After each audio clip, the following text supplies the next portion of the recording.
Ah, yes, because nothing says I'm a tough guy like defacing the dead. Yeah, fun fact, you do this to the wrong tombstone, there's going to be a group of people that are going to have you do a meet and greet for the people that these tombstones are for. Hello, everybody, and welcome back to another video for the day. We're going back into r/iamatotalPOS, and if you guys would love to be absolutely amazing, show your support, and see more videos like this one in the near future, be sure to hit that like button, leave a comment down below to start up the wholesome internet discussions, and if you guys have not already, subscribe to the channel and turn on them notifications. Also, a little update, hopefully the video game footage in the background gets a little more diverse since most of my computer equipment came faster than a dude who says he lasts long in bed. So you know I'm a little hype, small happy dancing and everything, you know? And also because of the original Ratchet & Clank games getting added to the PlayStation Network, I now got access to that tier of it, so you know, if there's something on there that you happen to know of that you like to recommend, please do let me know. This lady using bread as knee pads while she looks at other bread. Oh boy. You know, the real unfortunate part is that this is a lot more common than you think. You know, people just being douches and saying, oh, well, I'm not buying it, and they could just chuck it. No, stuff like that. They have people for that. You know, that same exact thought process and tone of voice,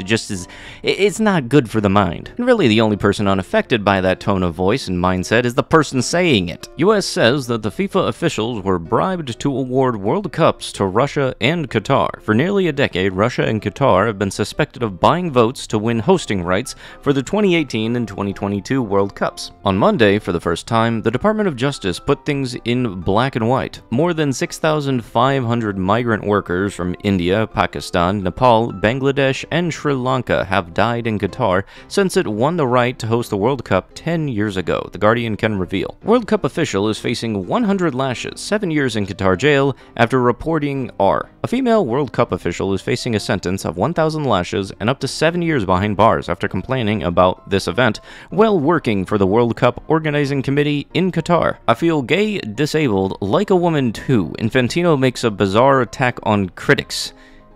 How? What the I will combat the spread of misinformation. Just little heads up, this gets depressing real quick. And I'm not saying that to be funny nor a pun. This is like legit male debt.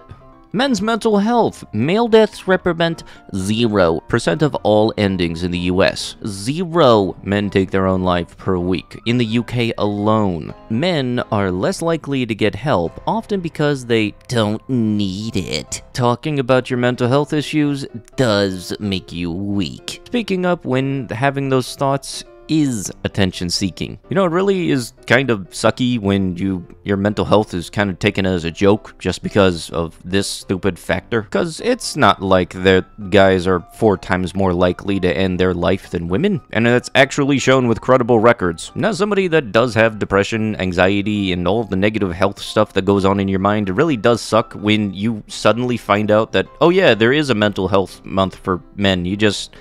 You never hear about it at all. And as somebody who has had a low mental state from time to time, very much like manic high, manic lows, I don't think I've ever been that low, not that I can recall, but it kind of sucks when you don't feel okay talking about it. And there is an unfortunate fact about a lot of people that end their lives, is that they don't actually talk about it. They just do it. And that's where you get a lot of the people talking, like, oh, I never seemed like he would be the type of person to do that. Yeah, because he just wanted it over with. If you got a homie that's been dealing with depression, just talk to them and tell them that if there's anything they want to get off their chest, feel free. Like, give them something that reassures them that anything that they tell you is not going to be used against them. And I know, like, yeah, I'm supposed to be trusting this person, they're one of my friends and everything, but, like, your anxiety will tell you otherwise. I lost my cat of 12 years this past Monday. He was deteriorating rapidly, and after a 3-day vacation, we came back to find he has gone totally blind and was completely disoriented. It was a hard decision to decide to do what was best for him,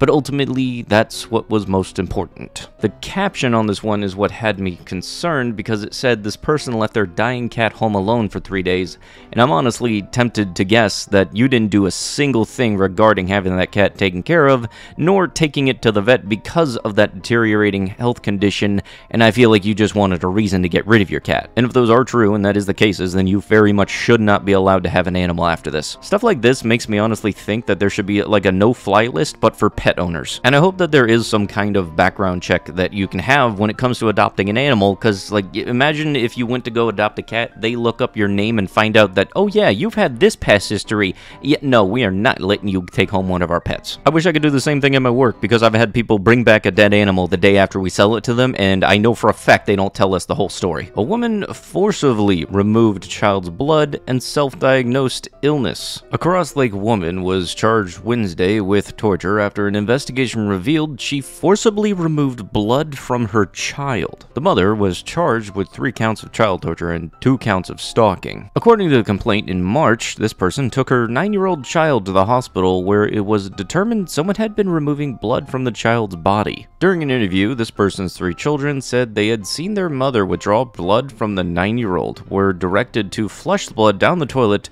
and told not to say anything. The mother's other children, 11 and 8, were self-diagnosed by her with osteogenesis imperfecta, or brittle bone disease. The children were allegedly forced to wear casts and neck braces, even though neither had injuries. A medical review allegedly revealed one of the children had spent over 2 years of his life in a cast. This person also received proceeds from Minnesota to care for her children and had been nominated for gifts from multiple nonprofit foundations, receiving a total of $35,000, court documents say. All children made similar statements regarding how their mother had treated them, saying she would choke and throw them across the house, force them to stand outside in the cold for long periods of time, and hit them with belts, and more. Multiple children recounted being choked by her until their vision went blurry. Another told investigators that he never had a bed.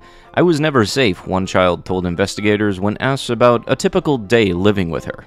A child told police he witnessed his mother stealing medical supplies from doctor's offices, the criminal complaint states. While executing a search warrant, investigators found strings and casting materials aside this person's residence. No court date has been set yet for this person. So let me see if I got this straight. You were hurting your kids and getting grant money from the government because your government thought that your kids needed the assistance, when in reality you were the reason that they were in the state they are in the first place. There has to be some kind of guarantee that this lady has her kids taken away from her. Man who fatally beat BK dog still roams Prospect Park, locals say. Man who beat Moose the dog with a stick earlier this month has been seen several times, raising safety concerns among park goers. You know, I can kind of think of a punishment to go for this guy, and involves just 2 things: a Major League Baseball player and a bat. You know, the good old case of the rule of do that to others which you would like done to you. Yeah, you know, I guess this guy must want to have been hit by the little sticky. A 1 star. It was very crowded and nowhere to sit until they turned the stools upside down.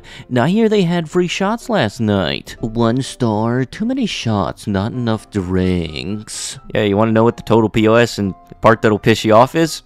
It's the business that these places, these reviews are for. This is that club in Colorado that unfortunately had that event happen to it. Scroll back and listen to those reviews being read again now. You'll never find a more wretched hive of scum and villainy. Nurses against mandatory vaccines. Anti-vaxxers that are medically licensed. A woman was arrested for allegedly not treating her daughter's diabetes and letting her die. Yeah, hey mom, I'm in pain, can't see out of my right eye, and have a very low amounts of energy. Oh, you're just acting.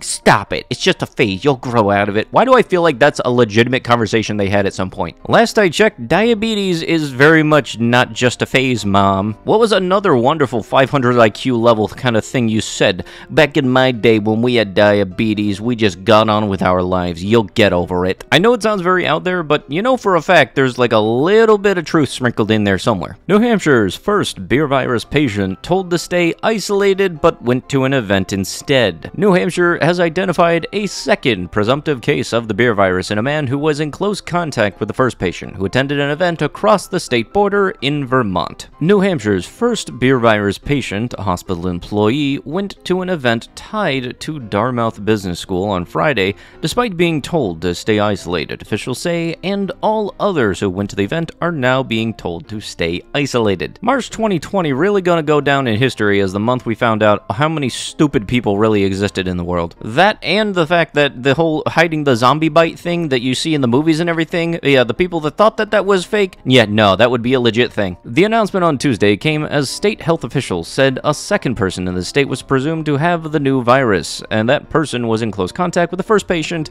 and the official expect more virus cases may be found as they investigate. If the first person to get the virus in a state decides to absolutely ignore it, especially since they're a hospital employee, is that grounds to throw the whole state away? Because dude here is just straight up the grand champion of horrible first impressions. But with that, that is going to have to be it with the video. If you guys would love to be absolutely amazing, show your support, and see more videos like this one in the near future, be sure to hit that like button, leave a comment down below to start up the wholesome internet discussions, and if you have not already, subscribe to the channel and turn on them notifications. Also, social media links are in the description box down below. I'll be sure to see you guys in the next one. Thank you so much for watching, and bye-bye.